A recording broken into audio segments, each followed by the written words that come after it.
Sir, हमारी मांग स्पष्ट थी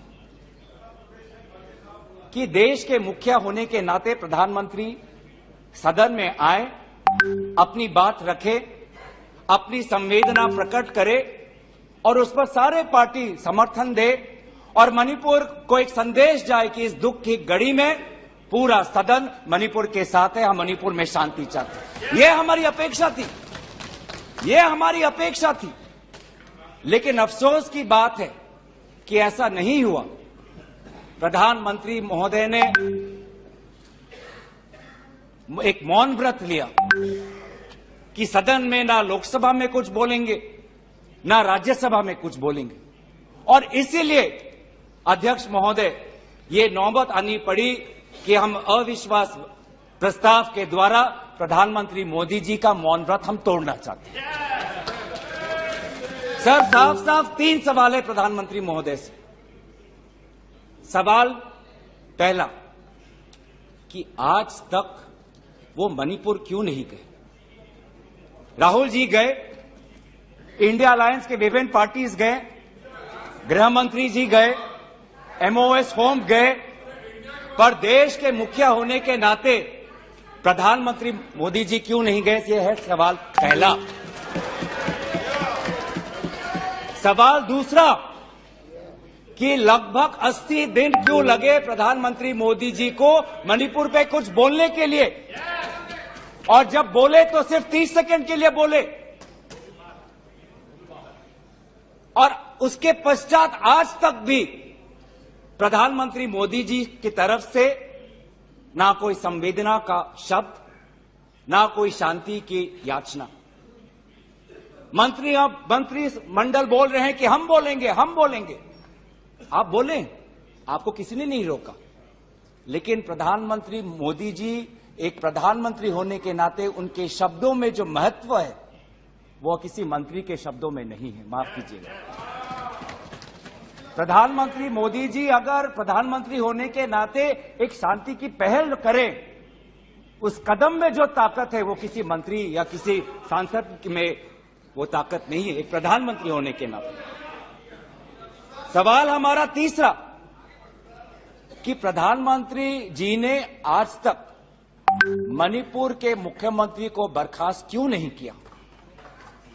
आपने गुजरात में जब निर्वाचन आए, गुजरात में जब आपको अपनी राजनीति करनी थी तो गुजरात में मुख्यमंत्री बदल दिए, एक बार नहीं 2 बार। उत्तराखंड में निर्वाचन आ रहे थे तो उत्तराखंड में 1 बार, 2 बार, 3 बार, 4 बार शायद आपने मुख्यमंत्री बदल किए।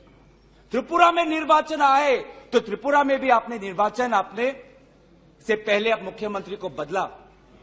मणिपुर के मुख्यमंत्री में ऐसा क्या आपने विशेष आपका आशीर्वाद आप दे रहे हैं जिन्होंने खुद कबूल किया है कि आज मेरे कारण एक इंटेलिजेंस फेलियर हुआ है? ये 3 सवाल हैं सर, और शायद इन 3 सवालों का 3 उत्तर भी है। प्रधानमंत्री मोदी जी मणिपुर पर क्यों मौन हैं? शायद उस प्रश्न का उत्तर भी 3 है। पार्टी का शुक्रगुजार हूं कि उन्होंने मुझे अविश्वास प्रस्ताव पर जो है पहले वक्ता के तौर पर बोलने के लिए खड़ा किया। मैं ये सोच रहा था कि राहुल जी बोलेंगे, क्योंकि मीडिया में तरह तरह की खबरें आ रही थी, लेकिन लगता है कि शायद राहुल जी आज तैयार नहीं थे, देर से उठे होंगे तो नहीं बोल पाए। कोई बात नहीं है, गौरव गोगोई जी ने बोला, बहुत अच्छा बोला।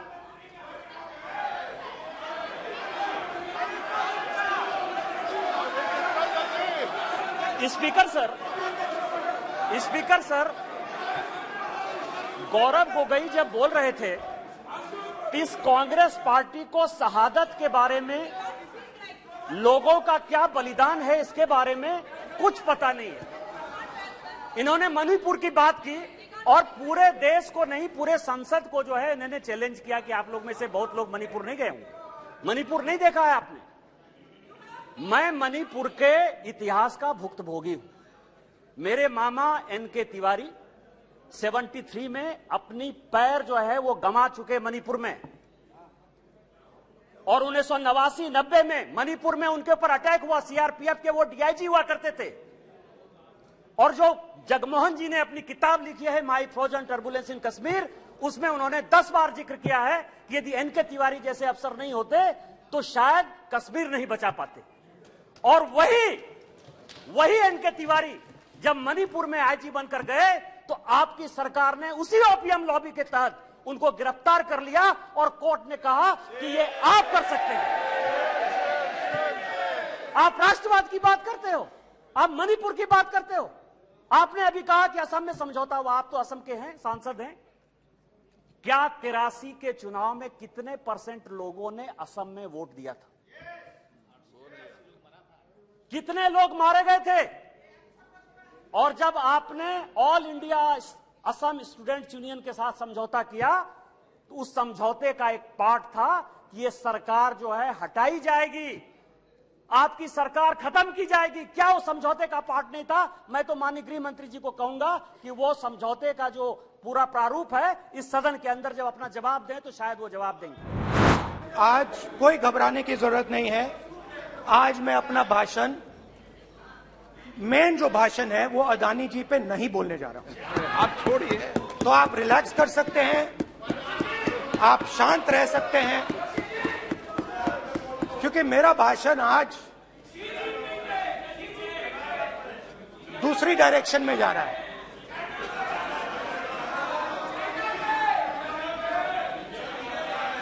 रूमी ने कहा था जो शब्द दिल से आते हैं वो शब्द दिल में जाते हैं। तो आज मैं दिमाग से नहीं बोलना चाह रहा हूं, मैं दिल से बोलना चाह रहा हूं।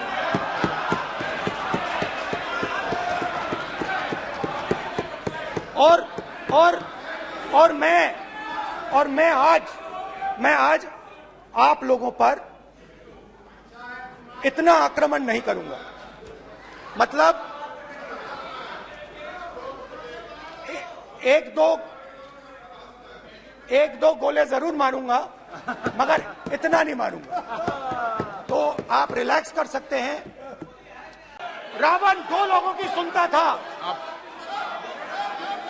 रावण 2 लोगों की सुनता था, मेघनाथ और कुंभकर्ण।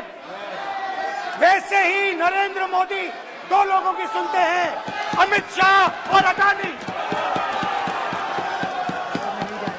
भाई और बहनों, लंका को हनुमान ने नहीं जलाया था, लंका को रावण के अहंकार ने जलाया था। प्लीज माननीय सदस्य, आप संयमित बोले। आप ये सदन है, आप तरीके से बोलिए। माननीय राम सदस्य, ने रावण को नहीं मारा था, रावण के अहंकार ने रावण को मारा था। आप पूरे देश में केरोसिन फेंक रहे हो, पूरे देश में आप केरोसिन फेंक रहे हो। आपने मणिपुर में केरोसिन फेंकी, आपने चिंगारी लगा दी। अब आप हरियाणा में कर रहे हो, पूरे देश को आप जलाने में लगे हो। आप पूरे देश में भारत माता की हत्या कर रहे हो। धन्यवाद स्पीकर।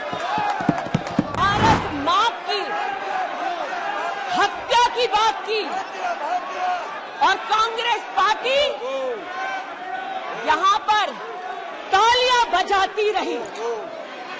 जो भारत की हत्या की बात पर कांग्रेस पार्टी ने ताली पीटी आज इस सदन में, इस बात का संकेत पूरे देश को दिया कि मन में गद्दारी किसकी है।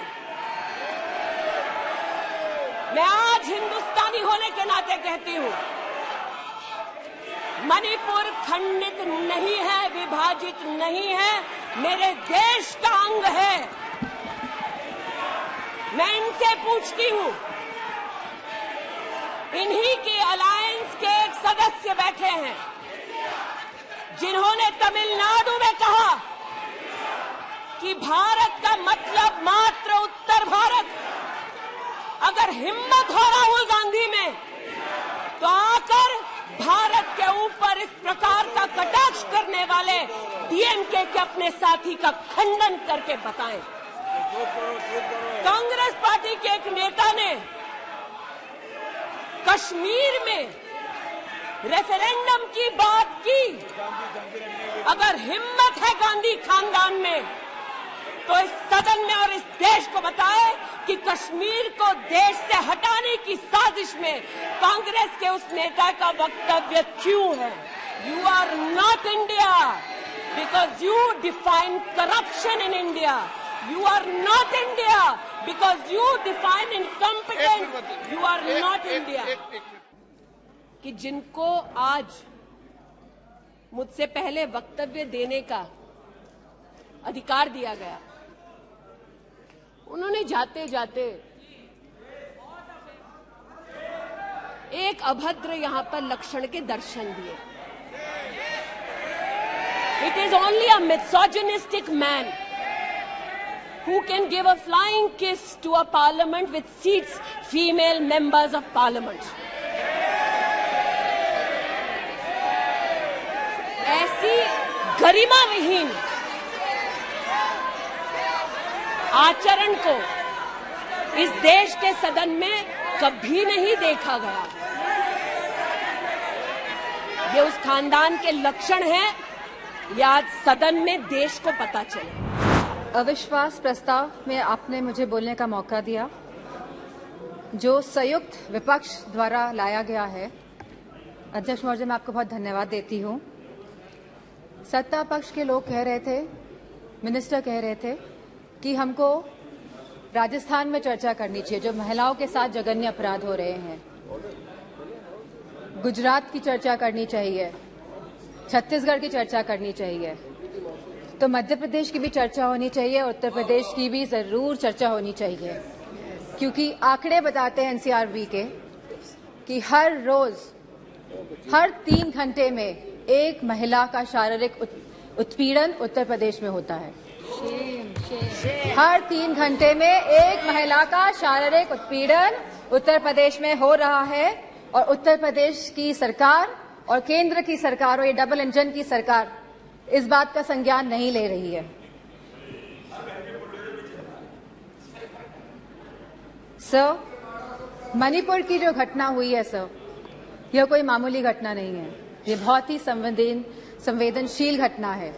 और सर, सरकार का रवैया बहुत ही संवेदनहीन रहा है इस मामले को लेकर।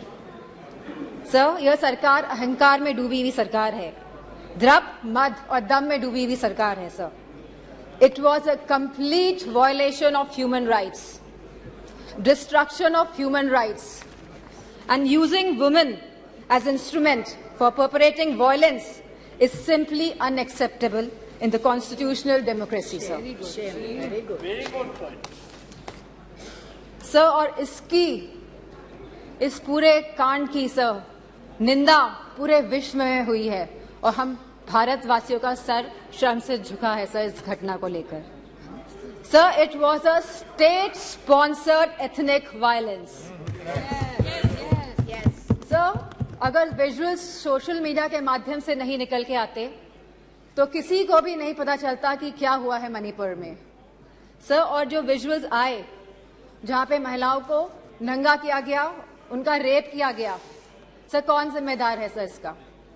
और यह कोई एक ऐसा वाक्य नहीं था, ऐसे जैसे सुप्रिया सुले जी ने कहा, ऐसे लगभग 4000 एफआईआर इस तरह की रजिस्टर हुई हैं सर। सो हम सरकार के जानना चाहते हैं सरकार से कितनों पे एक्शन हुआ है, कितनी गिरफ्तारियां हुई हैं sir.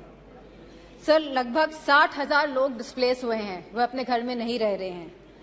14,000 children are displace sir in this, they are not able to go to schools, and sir there are more than 150 deaths. So तो ये भाजपा की नैतिक और राजनीतिक जिम्मेदारी नहीं है। So we just requested our Honorable Prime Minister to come to the House, and so that we can talk about it, so that we could just share our viewpoints with the Honorable Prime Minister, जिससे Honorable Prime Minister के हम सामने बात रखना चाहते थे, लेकिन Honorable Prime Minister आज भी मौजूद नहीं है। इस चीज की हमें हमेशा कमी महसूस होगी। So the bill is about elected versus the selected. India's a democracy, not a dictatorship as yet. So how an elected government is being demeaned and is going to be run by the selected is my humble question to this government of India right now. The bill is completely undemocratic, unconstitutional, and it's completely against the spirit of cooperative federalism. My learned friend Meenakshi Lekhi ji has just left. She was talking about cooperative federalism and talking about control. I was surprised that in a democracy there's control. So I was slightly confused because these kind of committees are only in countries like China. I don't think India has this kind of control because I still believe it's a democracy. And while she was talking and running down cooperative federalism, I would like to remind her from the BJP, the Honorable Arun Jaitley ji, who I really miss in this house, always eloquently talked about cooperative federalism and how much they wanted to work with the states and empower states, and that's the beauty of India. And she was talking completely against what the BJP original, or maybe this is 2.0, has a different view. I think I need to know the clarification. I don't know whether it's a generation gap. But in a democracy, control is not the right word. It's a dictatorship which is the right word. The other thing which I wanted to ask her, she was talking in her speech that it's not a full state. I want to very humbly submit to the BJP and ask them, in their manifesto, every Delhi election, the BJP has always asked for a full statehood of Delhi. If I'm wrong, I stand corrected. Anybody can challenge me on this. I'm willing to take my speech back. So when you're talking about a full statehood, so were you lying in the manifesto? Are you lying to the people in Parliament? Parliament is supreme. The Honorable Prime Minister calls it the temple of democracy. So how dare you lie in a temple of democracy? Or are you lying? Then stand up and admit कि हमने जो manifesto में रोका वो झूठ था, हमको ये नहीं था, और एक जुमला था, और हम माफी चाहते हैं इस देश को. They have to apologize to the government because they have lied to the nation. I want a clear clarification from the Honorable M Minister. Another small question: when they talk about full statehood, sir, in the manifesto, they are talking about full statehood for BJP. I want a clarification from the BJP. Then they are saying Jammu Kashmir, which was a full state, you have broken it into 3 states and for 4 into UTs, and they have not had an elections for 4 years. Standing right here, I have clapped for the Honorable Home Minister when he said, "एक साल में election लूंगा." We had all supported him and clapped for him. 4 साल हो गए sir, Jammu Kashmir में आज तक इलेक्शन है. पूरे स्टेट को आपके तोड़ के 3 यूटीज बनाए और 1 यूटी का पावर जिसको आप चाहते थे, बीजेपी चाहती थी कि फुल स्टेट हो. So what is this double-faced all the time policy making of the BJP is my clear question to them. They must answer. Bofors घोटाला किसने किया? यूपीए ने किया. 2G स्पेक्ट्रम किसने किया? यूपीए ने. सत्यम घोटाला किसने किया? यूपीए. कॉमनवेल्थ घोटाला किसने किया? यूपीए ने. कोयला घोटाला किसने किया? यूपीए ने. अच्छा नाम था यूपीए, 10 साल सत्ता में भी रह लिए थे. क्या प्रॉब्लम था भाई, नाम क्यों बदला? इतने सारे घोटाले टोटल लगाया तो 12 लाख करोड़ के बाद मैंने टोटल छोड़ दिया. मान्यवर, अभी भाई 1 मिनट, अभी उनको अपने गठबंधन का नाम बदलना पड़ा. अच्छा नाम था यूपीए, 10 साल सत्ता में भी रह लिए थे. क्या प्रॉब्लम था भाई, नाम क्यों बदला? आप लोगों को मैं बताना चाहता हूं, देश की जनता को सदन के माध्यम से बताना. इतने सारे घोटाले टोटल लगाया तो 12 लाख करोड़ के बाद मैंने टोटल छोड़ दिया. 12 लाख करोड़ के घपले घोटाले भ्रष्टाचार यूपीए के नाम पर चढ़े हैं. कैसे जाए बाजार में? अब जो कंपनी दिवालिया हो जाती है या साख खराब हो जाती है इसकी, तो वो नाम बदल दे, बोर्ड बदल दे. इन्होंने भी नाम बदल दिया. मान्यवर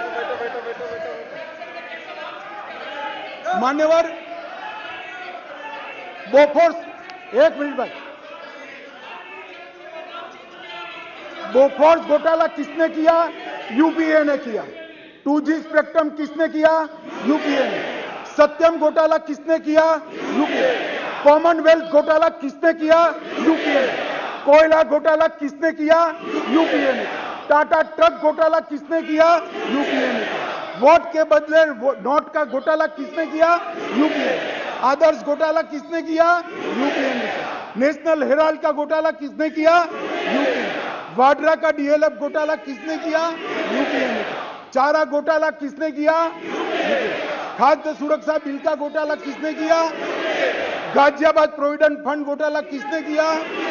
हर्षद मेहता शेयर बाजार का घोटाला किसने किया? हसन अली का हवाला घोटाला किसने किया? आईपीएल का घोटाला किसने किया? LIC हाउसिंग का घोटाला किसने किया? मधु कोड़ा घोटाला किसने किया? फायर फ्रॉन्ट सबमरीन घोटाला किसने किया? और कांग्रेस अध्यक्ष की यात्रा का भी घोटाला किसने किया? अब साहब इनके पास नाम बदलने के अलावे कोई रास्ता नहीं रहा है। मैं आपको बताता हूं, हमें कोई नाम बदलने की जरूरत नहीं है कि 9 साल में और अटल जी के 6 साल में हमने कोई ऐसा काम नहीं किया जिससे सर झुकाना जा पड़े, सीना तान कर मैदान में जाएंगे। I know you've been very indulgent with the time. Lastly, sir, Honorable Member Kanimuri spoke about Draupadi in Mahabharata. I was very touched. Draupadi in Mahabharata, she actually claimed, and I agree, was humiliated. She was stripped. Draupadi. Sir, about women, about stripping, about demeaning women and shaming women, all of us will have to feel really very seriously. And I'm sure she has that concern. I don't undermine that. I agree. She's got the concern. But I want to highlight one thing, sir. Women suffering anywhere, Manipur, Delhi, Rajasthan, anywhere, we'll have to be taking it seriously. No politics played on it. But, Madhya Pradesh. But I want to just remind Honorable Member Kalimuri and remind this entire House of one incident, sir, of one incident which happened on 25th March 1989 in the Tamil Nadu Assembly. Again, a sabha, a very sacred sabha. And what was it? Then she hadn't become chief minister, leader of the opposition, first woman. That first woman.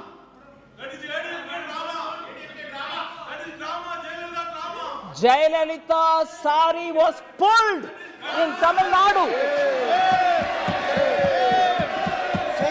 In the assembly, she was the leader of opposition. Her sari was pulled, and the DMK members who were seated there heckled at her, laughed at her, made fun of her. You're talking of Kaurava Sabha? You're talking of Draupadi? Has DMK forgotten Jayalalitha? You pulled her sari. You demeaned her. Sir, that day, Jayalalitha took a oath that she will never come to the house unless she becomes chief minister. And 2 years later, believe, all of us know it, she returned as chief minister of Tamil Nadu. That party, which was in power at that time, sitting in the assembly, leader of the opposition, sari being pulled, today talks about Draupadi? Unbelievable. 25ஆம் தேதி March மாசம் 1989 शुक्रिया chairman साहब, आपने मुझे बोलने का मौका दिया। मैं इस तहरीक अदम एतमाद की तायद में खड़ा हूं जिसको टीआरएस पार्टी और हमारी पार्टी ने दिया, जिसको स्पीकर साहब ने कबूल किया। सर, मैं 11 पॉइंट आपके सामने रखूंगा जो मैं बताने की कोशिश करूंगा कि क्यों हम इस तहरीक अदम एतमाद की तायद में और मोदी हुकूमत की मुखालिफत में खड़े हैं। सर, हालिया दिनों में हमारे मुल्क में ट्रेन में एक वर्दीपोश दहशतगर्द ने अपने सीनियर मीना साहब का कत्ल करने के बाद ट्रेन के कंपार्टमेंट में जाकर नाम पूछकर, चेहरे पर दाढ़ी देखकर, कपड़े देखकर उनको कत्ल कर दिया। और उसके बाद उसने कहा कि इस देश में रहना है तो मोदी को वोट देना पड़ेगा। मैं हुकूमत से जानना चाहूंगा कि क्या ये अक्सरियती तबके की एक्सट्रीमिज्म और रेडिकलाइजेशन की बेहतरीन मिसाल नहीं है? और अगर है तो फिर हुकूमत इस पर क्या करेगी? सर, हमारे आइन में, संविधान में लिबर्टी ऑफ कॉन्शियस को लिखा गया, तमहीद में, यानी जमीर की आजादी का जिक्र किया गया है। मैं हुकूमत से और खास तौर से वजीर आजम से जानना चाहता हूं कि कहां गया इस हुकूमत का जमीर कॉन्शियस जिसको अंग्रेजी में कहते हैं, जब नूह में 750 इमारतों को बगैर ड्यू प्रोसेस फॉलो किए उनके इमारतों को मुनहदम कर दिया गया, और इसलिए कि वो मुसलमान थे, पूरे के पूरे इलीगल थे। इसीलिए पंजाब की हाईकोर्ट, हरियाणा की हाईकोर्ट ने कहा कि ये एथनिक क्लेंसिंग है। इसकी एक बेहतरीन मिसाल है उस हुकूमत की। तीसरी है कि इस मुल्क में एक नफरत का माहौल, बल्कि एक आतिश को पैदा कर दिया गया, मुसलमानों के खिलाफ नफरत का माहौल। ये इनका ये 9 साल का इनका ये कारनामा है। तीसरा सर, मणिपुर के ताल्लुक से कल बड़ा लंबा जवाब वजीर दाखिला ने दिया। सर, आसाम राइफल के ऊपर केस बुक हो जाता है, FIR हो जाता है। क्या हो रहा है वहां पर? कहां गया आपका कॉन्शियस, कहां गया आपका जमीर, जब वहां की महिलाओं की अस्मत रेजी की जा रही है? और आप मुख्यमंत्री को नहीं हटाना चाहते इसलिए क्योंकि वो कॉपरेट कर रहा है। अध्यक्ष महोदय, आज मैं अपने NDA के गठबंधन को और प्रधानमंत्री जी को मैं धन्यवाद अर्पित करना चाहता हूं कि इस अविश्वास प्रस्ताव पर बोलने का मुझे मौका दिया। लेकिन जो ये दृश्य अध्यक्ष महोदय इस प्रजातंत्र के मंदिर में आज हम देख रहे हैं, जिस प्रजातंत्र के मंदिर में इस देश की संस्कृति, इस देश का सद्भाव, इस देश की विचारधारा निर्मित की जाती, जिस प्रजातंत्र के मंदिर से देश की 140 करोड़ जनता अपनी प्रेरणा लेती, उस प्रजातंत्र के मंदिर में ये स्पष्ट हो गया अध्यक्ष महोदय कि इन लोगों को ना देश की चिंता है, ना प्रधानमंत्री के पद की चिंता है, ना राष्ट्रपति के पद की चिंता है। इनको तो केवल अपनी हैसियत की चिंता है। ये देश को पूर्ण रूप से स्पष्ट हो गया। अध्यक्ष महोदय,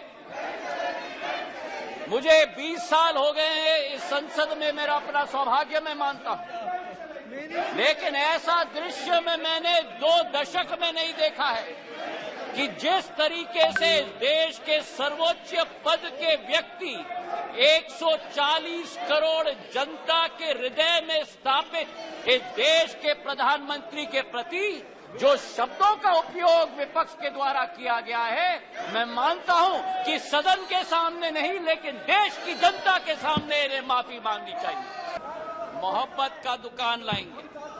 इनका दुकान तो भ्रष्टाचार का दुकान है, झूठ का दुकान है, तुष्टीकरण का दुकान है, अहंकार का दुकान है।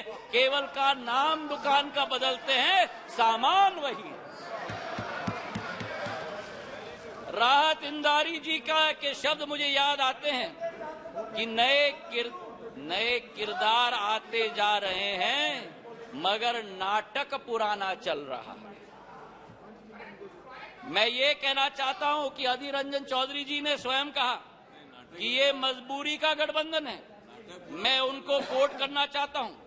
उन्होंने एक इंटरव्यू में कहा था, अधीरदा ने, सबको लगा है कि इस समय जो मोदी शाह का जगरनॉट चलते हैं, सबको लगा है कि इस समय जो मोदी शाह के जगरनॉट चलते हैं, सबको एकजुट होना जरूरी है।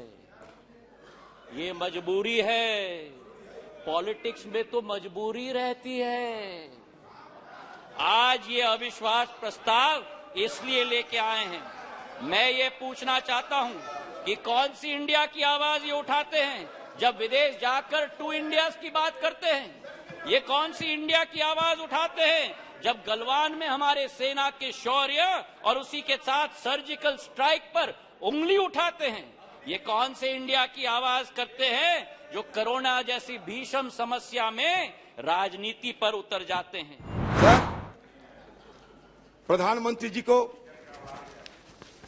सम्मान के साथ ये कहना चाहते हैं कि देखिए प्रधानमंत्री जी,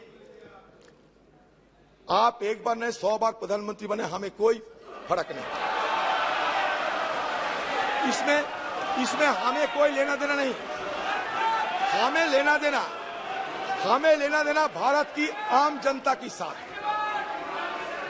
जब मणिपुर गए तो मणिपुर की दशा देखा हमने, और दशा देखने के बाद हमें जरूर यह महसूस हुई कि कम से कम देश की सबसे बड़ा मुखिया होने के नाते प्रधानमंत्री जी को एक बार मणिपुर के आम वासियों के लिए कुछ संदेश देना चाहिए, कुछ संदेश देना चाहिए थे।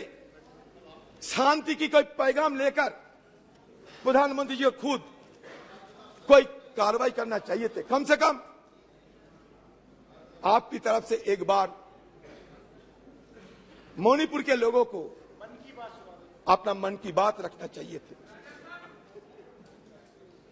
सर, ये मांग कोई गलत मांग नहीं है, मणिपुर के आम लोगों की मांग था।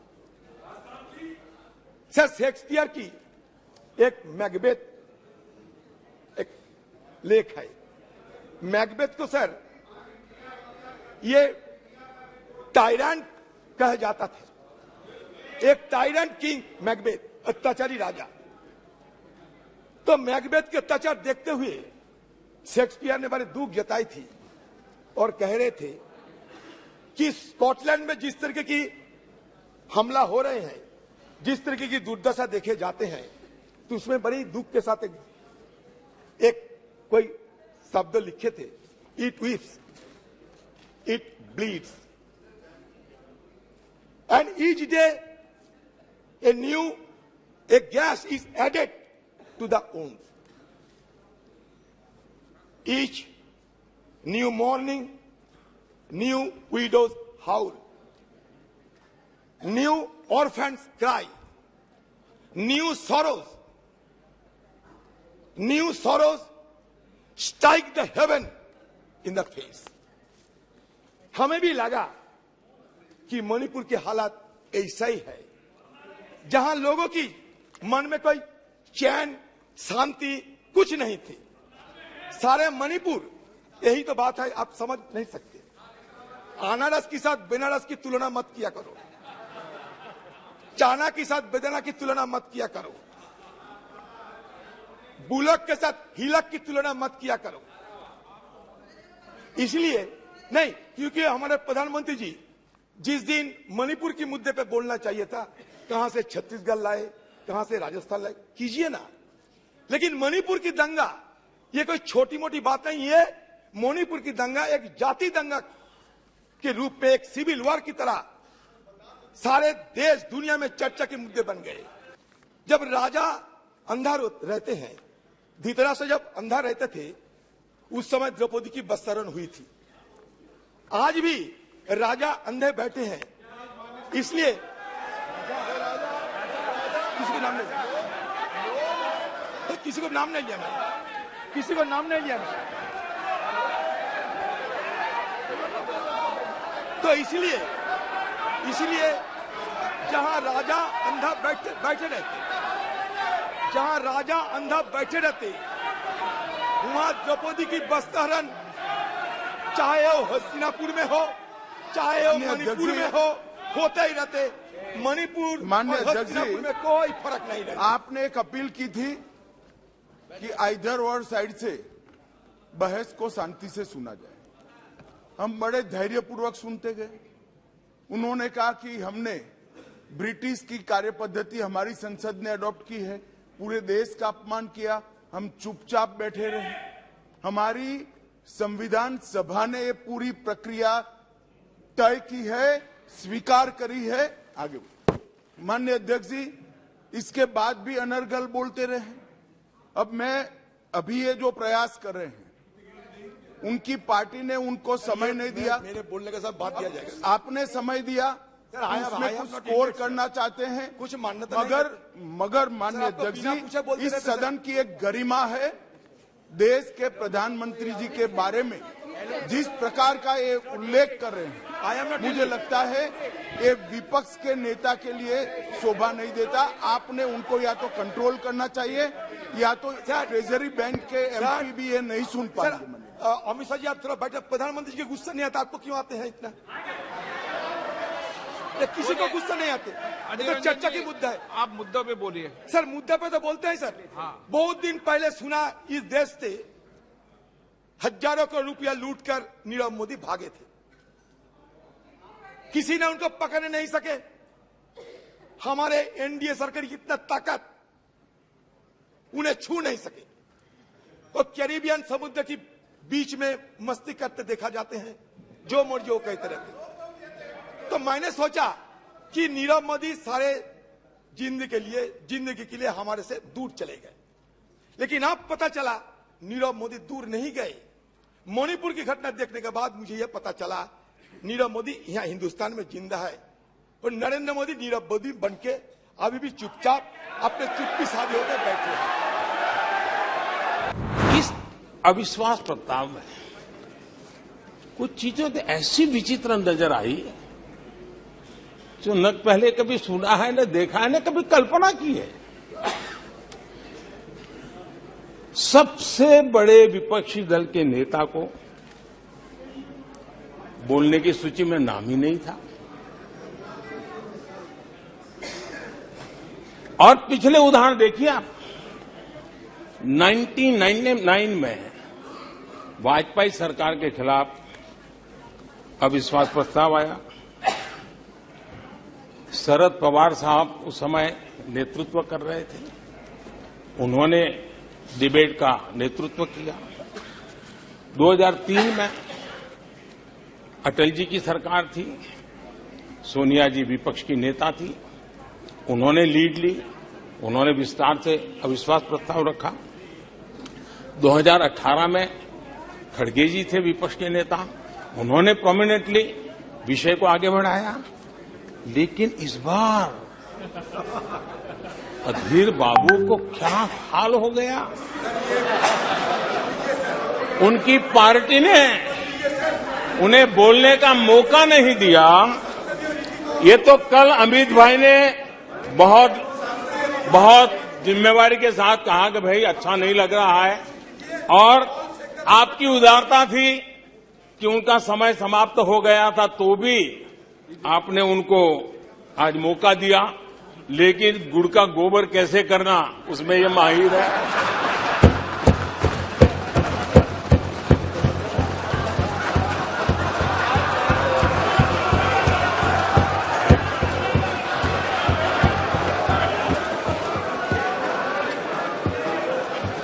मैं नहीं जानता हूं कि आखिर आपकी मजबूरी क्या है, क्यों अधीर बाबू को दरकिनारे कर दिया गया। पता नहीं कलकत्ता से कोई फोन आया हो।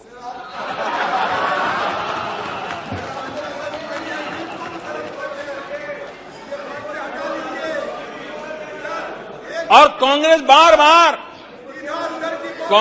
बार बार उनका अपमान करती है। कभी चुनावों के नाम पर उन्हें अस्थायी रूप से फ्लोर लीडर से हटा देते हैं। बिट्टू जी,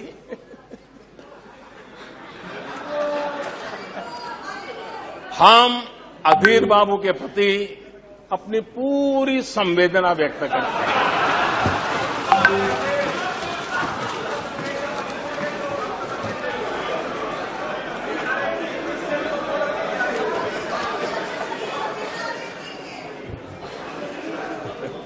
सूरज जी जरा जोर से हंस लीजिए।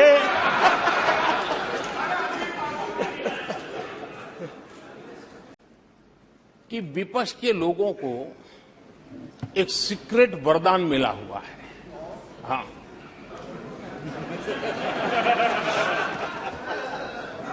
सीक्रेट वरदान मिला हुआ है। और वरदान ये कि ये लोग जिसका बुरा चाहेंगे उसका भलाई ही होगा।